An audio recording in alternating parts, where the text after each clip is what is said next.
I am Fred Tolhursts and was born at College Street, Portland Ward on Thursday the 14th of July 1881.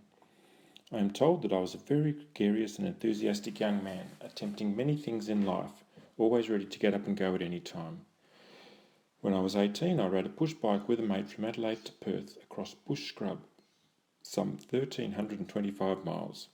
On arrival in Perth, we picked up our bikes, put them on our shoulders and marched upstairs into the local newspaper business and asked them to take photos and print our bike riding adventure story.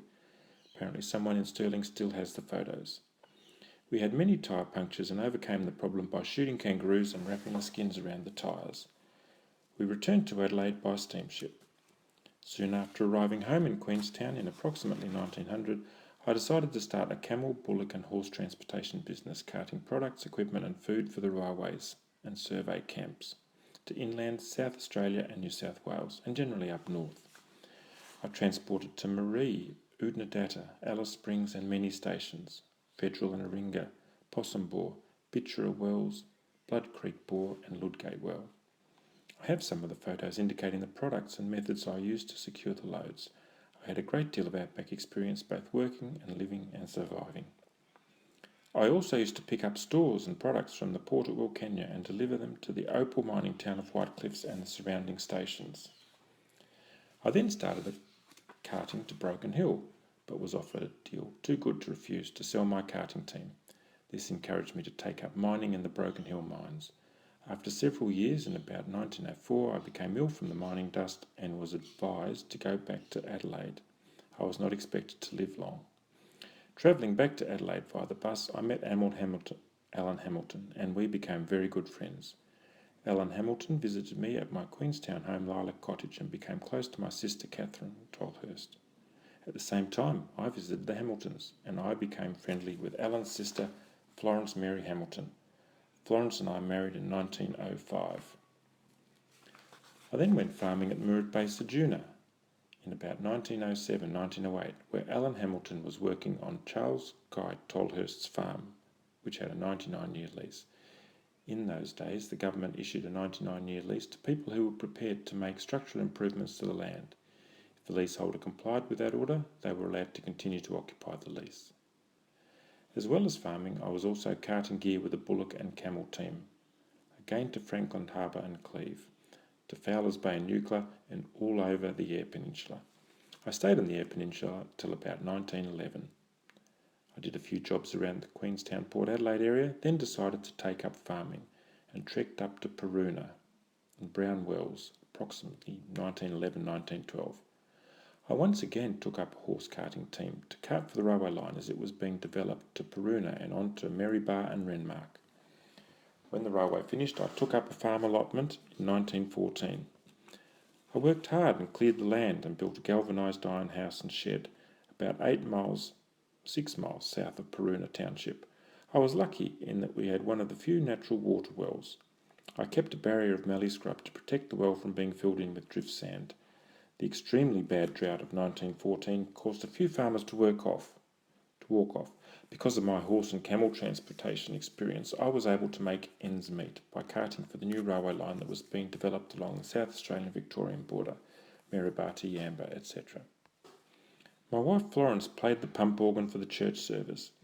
We would load our pump organ into the back of the horse and cart and take it to the Peruna Institute Hall, where the roving minister attended. Millie, our daughter, played the organ by ear. Before we married, Florence played the church organ for the Brighton Methodist Church.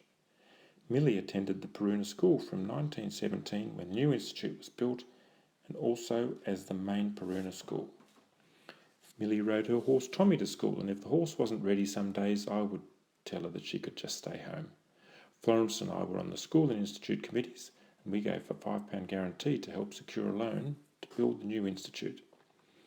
We would buy general stores and needs from the Peruna store, owned by the Wiggleworths, and struck up a friendship with them that continued for many years.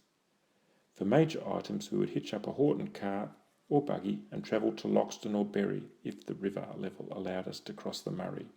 There were no locks to hold back the water in those early days. On our trips around the district, I would, because of my horse knowledge, easily identify if a farmer had got a new horse for their team. I would give them a go for their money. After my mother Charlotte died in 1916, I went to Peruna to fix things and help my father. They say he was a man of few words. He was a ship's carpenter, and though he could fix things roughly, they tended to stay fixed. I helped my father for about 2 years, 1917 to 1919. In 1917 we had our second child, Hamilton Henry Tolhurst. We were living in Peruna, but he was born at Mrs. Wood's maternity house, 54 Broadway, Glenelg, on the 8th of the 8th, 1917. All's well, according to the Adelaide newspaper of the day. I think Florence may have wanted to be close to her family, the Hamiltons, at Glenelg during the birth. We travelled by the finished railway line to Glenelg. Another bad drought came in 1918. Things were going very badly, and it was extremely tough being a pioneer farmer. It kicked me in the guts. Even with the extra cartage work, things were very tough and unprofitable, so I walked off the Peruna farm in about 1920. I was told that a German family took over my old farm and immediately cleared the scrub that protected the water well and spring. This let the sand drift in and covered the well. 5 years later, the house that I had built was covered to the peak of its roof with drift sand. We went back to Adelaide and Rosewater, just off the Port and Grand Junction roads. Florence and I had a son Len while there.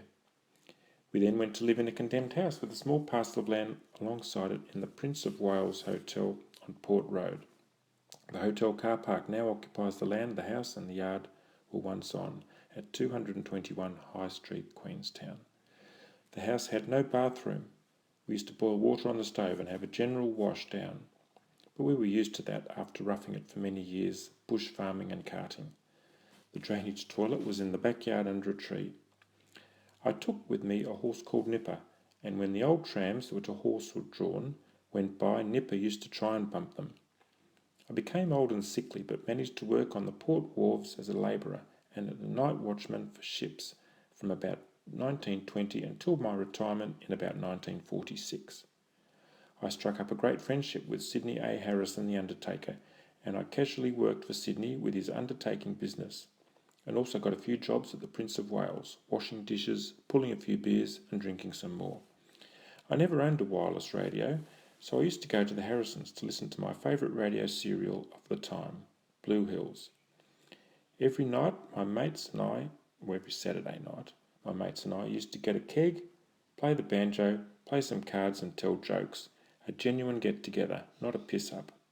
Florence used to make up a huge stack of sandwiches for these nights. All my life, I never owned a car. I died in 1954 and was buried in the family plot with my wife Florence, my son Hamilton, my father Henry, and my mother Charlotte.